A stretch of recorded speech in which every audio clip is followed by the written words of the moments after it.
As the U.S.-Israeli war with Iran enters its fourth day, Israel says that it is conducting simultaneous strikes in Iran's capital, Tehran, targeting Israeli military sites. Meanwhile, Iran is continuing to strike U.S. allies in the Middle East. As Reed Binion explains, U.S. officials are urging Americans to leave the region. At the Department of State, our #1 priority is the safety and the security of American citizens everywhere in the world. Secretary of State Marco Rubio releasing a video on social media Monday as the U.S.-Israeli war with Iran continues, with continuing explosions across the Middle East. I wanted to take this chance to speak directly to Americans who are in the Middle East. Rubio's message came shortly after the State Department advised U.S. citizens in more than a dozen countries in the region to leave immediately.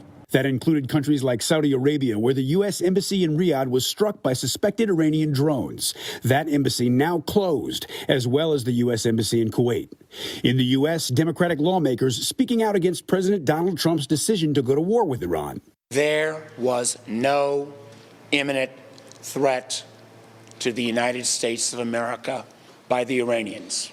President Trump taking to social media, pushing back against criticism from Democrats, writing the party, quote, has completely lost its way.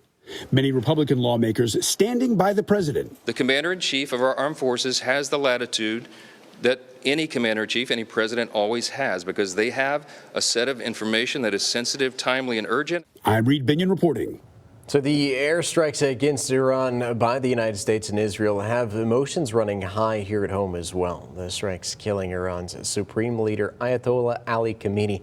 And Neighborhood News reporter Ana Canejo spoke with a Coastal Bend Iranian American who says that he believes people in his homeland are happy about the strikes. Nobody likes the war, but sometimes, as President Trump mentioned, it is the peace through the strength. Sometimes we have to do that for the sake of humanity, for the sake of our children, for the sake of our grandchildren. Khamenei says that he'll be watching closely as events continue to unfold, seeing the attack as a step closer to freedom for his homeland. He also sends his condolences to the soldiers who have lost their lives.